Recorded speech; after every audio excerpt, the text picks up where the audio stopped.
Shiloh Chapter 12. Sure seems strange having Shiloh in the house that night, after trying so hard to keep him a secret. Strange, too, the way Ma takes to him.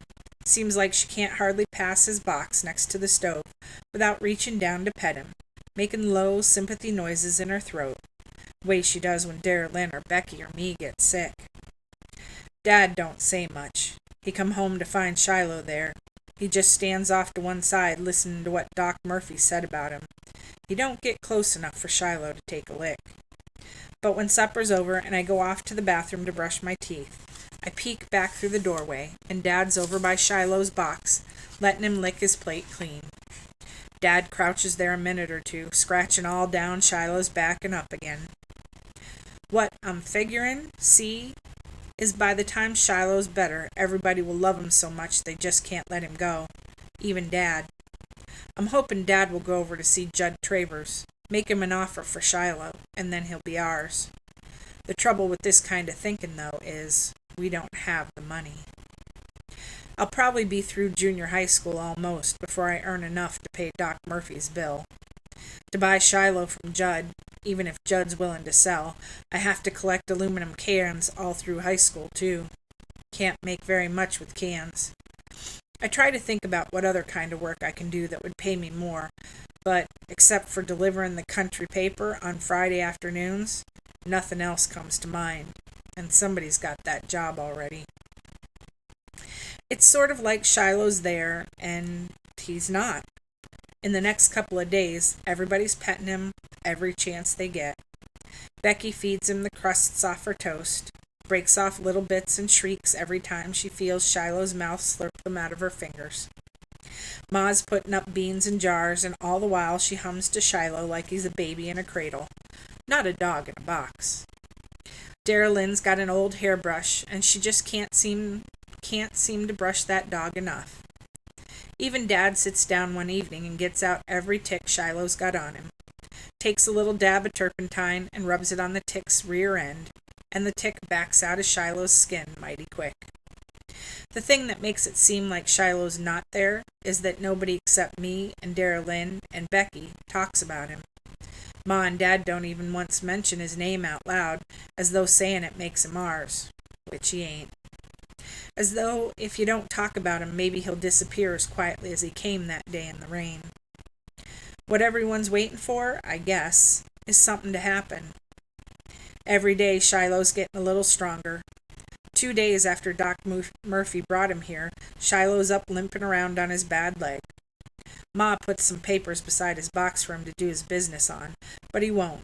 So for the first couple of days I pick him up, carry him out to the yard, and after he's done his business there, I bring him back in again.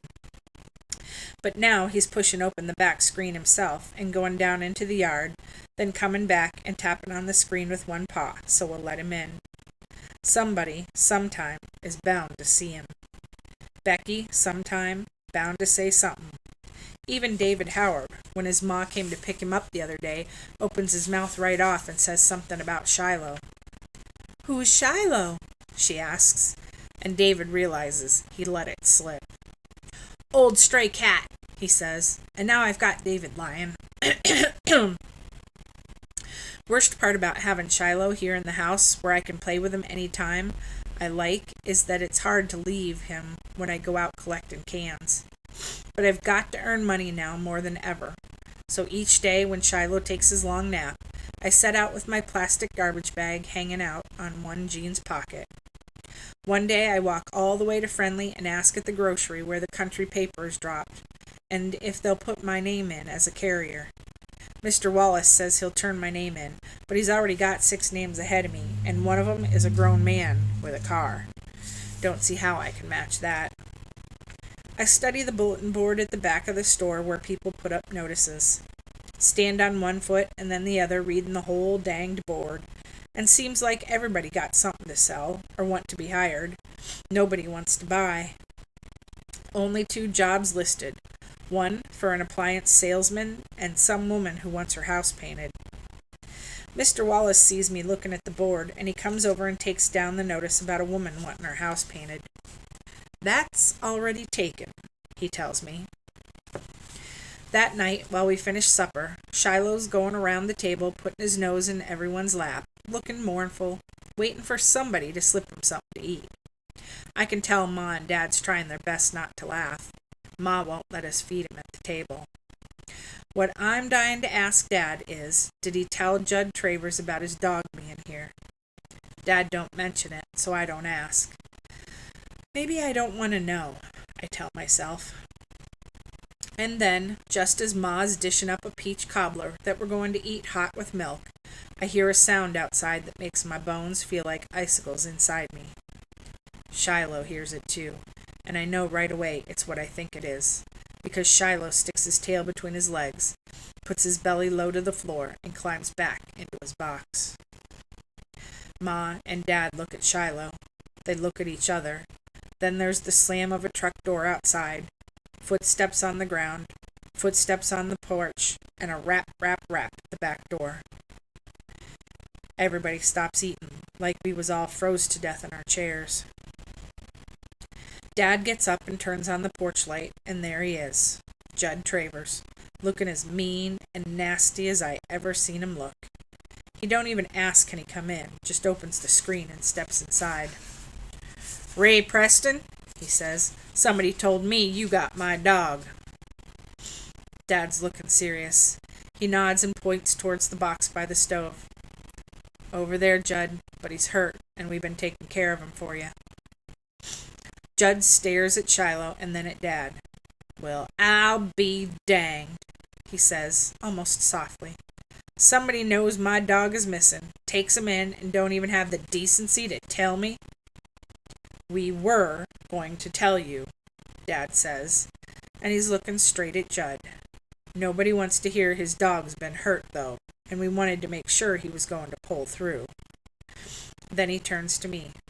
"Marty," he says, "you want to tell Mr. Travers how his dog came to be here?" He knows I don't. He knows I'd rather swim a river full of crocodiles than face Judd Travers. But it's my story to tell, not Dad's, and he always did make us face up to what we done. "Your dog come over here twice because you've been mistreating it," I say, and my voice don't sound near as strong as Dad's did. Sort of quavery. I clear my throat and go on. "So second time it come over, I builded a pen up in the woods, and Dad didn't know it, and that German shepherd of Baker's got in it and fought Shiloh." "Fought who?" "The beagle, Shiloh. That's what I've been calling him. And Shiloh got hurt bad. It was my fault for not making the fence higher. We took him to Doc Murphy, and he patched him up." Judd Travers is still staring around the room like he never saw the likes of us before. Finally, he lets out his breath through his teeth and slowly shakes his head. "And I got to find out all this from Doc Murphy." I couldn't believe Doc would go tell him. "Somebody goes to the dock the other day and sees a beagle lying out on his back porch. Tells me about it later. Says he thinks maybe the dog's mine. So I write over to Doc's this evening, and he tells me it was you who brought him in." Judd walks across the kitchen, and at the thud of each footstep Shiloh huddles down farther and farther in the box, like maybe he can make himself disappear. His whole body is shaken. Ma sees it, I know, but she watches for a minute, then turns her face away quick. Judd stares down at Shiloh, at his bandage, and the shaved place where he's all stitched up, the rip on his ear. "Look what you done to my dog!" he yells at me, eyes big and angry. I swallow. Nothing I can say to that. Travers squats down by the box. He puts out his hand, and Shiloh leans away like he's going to be hit. If that don't prove the way he treats him, I don't know what would. But Judd's saying, "I never mistreated my dogs. And this one was shy when I got him, that's all. I sure never caused him any injury like this one. Wouldn't never have happened if you brought him back like I told you." I close my eyes. When I open them again, Judd's putting his hand on Shiloh's head, rough-like, sort of patting him, and you can tell he ain't got that much practice being kind. Still, hard to prove Shiloh wasn't mistreated before he got to Judd's. How do you go about proving something like that? It was wrong of Marty to pen up your dog, Judd, and we've already talked about that, Dad says.